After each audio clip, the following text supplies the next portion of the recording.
Hi everybody, welcome to my channel. Well, first of all, I want to apologize for the audio. So I am using my iPhone 12 Pro Max to shoot this segment, and I've always had a problem with external mics with this iPhone. So I have this little microphone to lightning port adapter, and I have the correct cable here that came with my Movo lavalier mics, and it's always problematic. I mean, the last time I did this was out in the woods, and I got it to work. And today it simply is refusing to record using the microphone. So a little bit irritating. I suppose that issue will go away if I decide to replace this iPhone. At this point, I don't want to do that. With the 15s moving to the USB-C connector, maybe that'll be more reliable. I suspect that what I think happens is the port gets kind of dirty, and I've tried cleaning it out. I at one time took it to uh, the Apple Store, and they cleaned it out, and there was some gunk in there, and it worked better for a while. But I mean, it charges fine if I use the port to charge it. So, but I also tend to use the MagSafe charger, and I'm thinking that if you're not plugging a charging cable in and out of the lightning port, it's probably pretty easy for stuff to get in there. But that's not what this video is about. So, um, first of all, I hope everybody's having a great holiday and have a great New Year that's coming up. But so Santa Claus was actually quite good to me. Um, First, non-photographic related. And of course, it wasn't Santa. But Beth and I leased a Kia EV6. We've been planning on going to an electric vehicle for quite some time now. And turns out, December, really good time to buy or lease a car. Also, cars aren't selling right now, at least here in the United States. It doesn't matter whether it's an EV or not. You're hearing a lot of stuff about, oh, EVs aren't selling. Cars in general are not selling. And EVs worldwide are continually increasing in sales. And actually in the US, 1 million of them were sold last year, and it's on track to probably, in the coming year, exceed that. So at least an EV6, probably the most expensive car we've ever had. It's very nice. I drove it one time and was just kind of blown away by it. And by leasing, a little tip, if you are interested in an EV and you want to get a foreign-made one, you can't get the tax credit if you buy it. But if you lease it, you can. It's kind of an arcane rule about leasing, but you get the tax credit right away. Actually, they take $7,500 off the list price, so it drops it down quite a bit. So we also, because of our condominium has a deal with an electrical contractor, we have a charger in our parking space. Once you have home charging, it's great. You just charge at home. You never have to spend time going to a gas station. I realize that for people who are in apartments, it's harder. But hopefully, as chargers become more common, it's less of an issue. But what else about Santa? Well, it wasn't Santa, it was me. And I said I wasn't going to do this, but then I decided it kind of made sense. And that is, I went ahead and bought a G9 Mark II. So just realize that going forward, were going to be some useful things about it. And as people have watched my previous videos on the original G9, you know that I have always been able to get the autofocus on the original G9 to work acceptably. But I will say that for continuous autofocus and tracking, the phase detect on this camera is noticeably better than the original G9.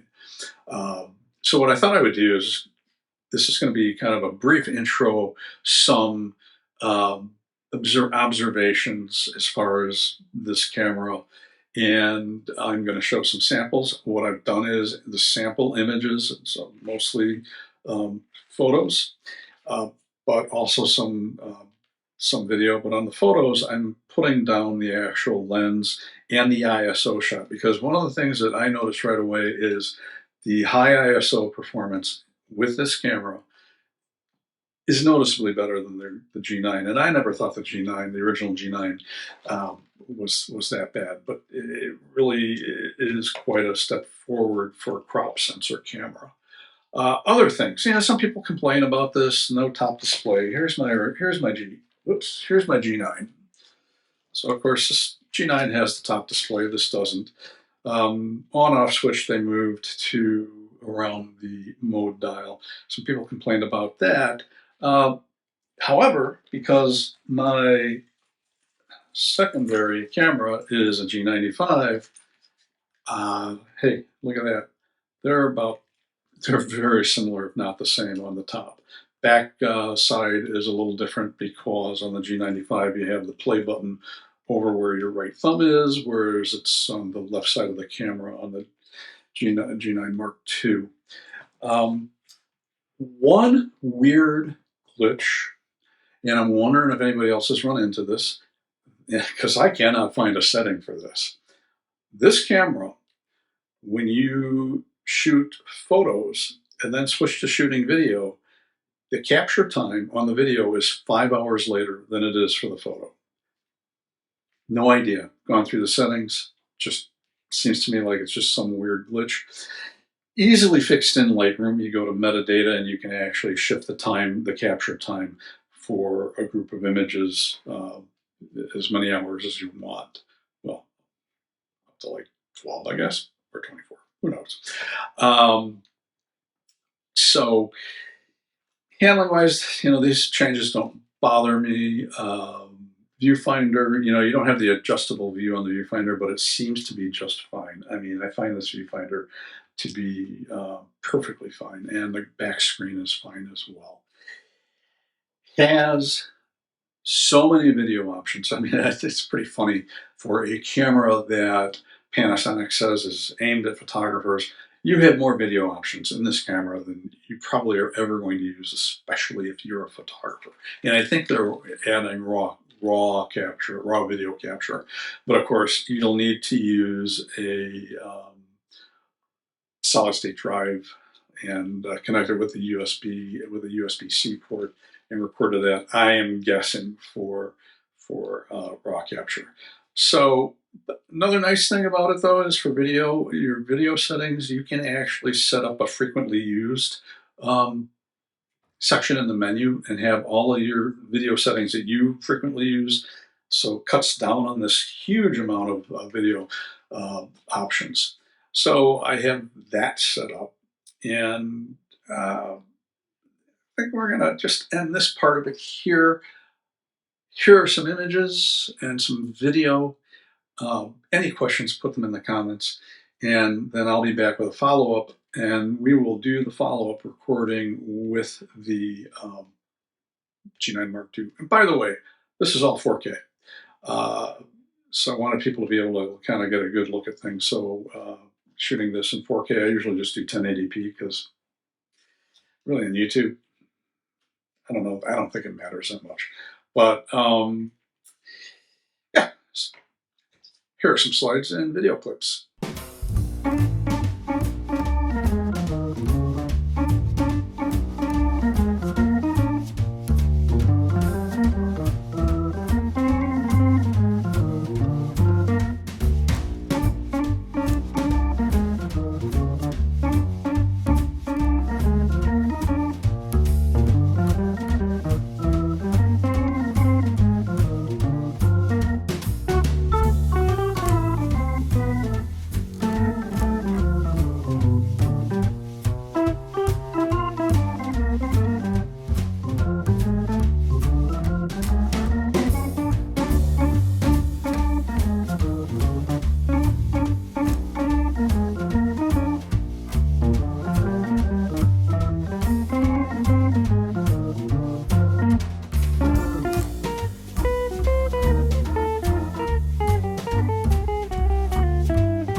So there's some images and video clips from the G9 Mark II.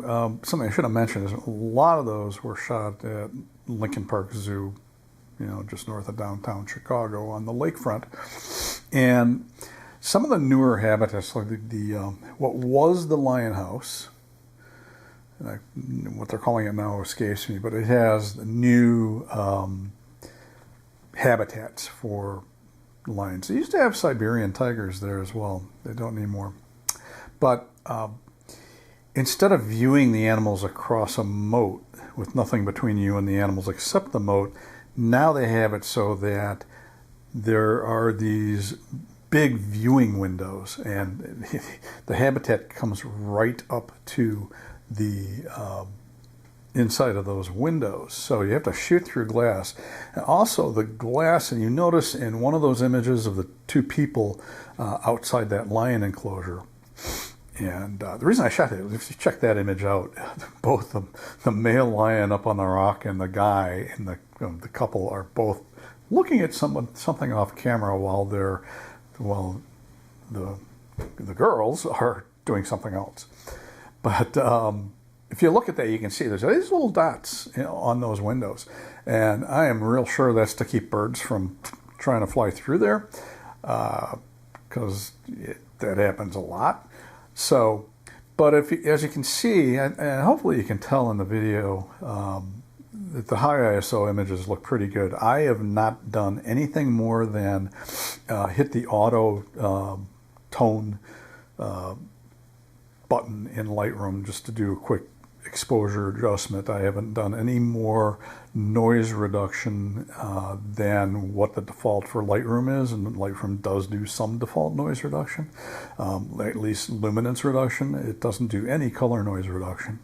So, and actually some of those were JPEGs, were noted, and with JPEGs, it just, and I have always set noise reduction to the lowest level. So, if you go through your photo styles and you just slide the noise reduction slider all the way to the left, it still does a fine job, and it's not it's not obtrusive. It doesn't cause any artifacting.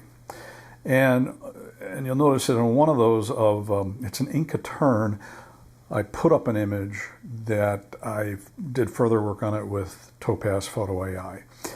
But I think the 6400 ISO image to start with is really clean. You probably could print that and it's going to look fine. So all in all, I'm actually very satisfied with this. We'll be selling my original G9.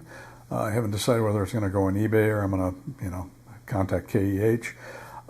It's got about 65,000 clicks on the shutter. So the shutter's supposed to be good to 200,000, so it's still got a lot of life left in it.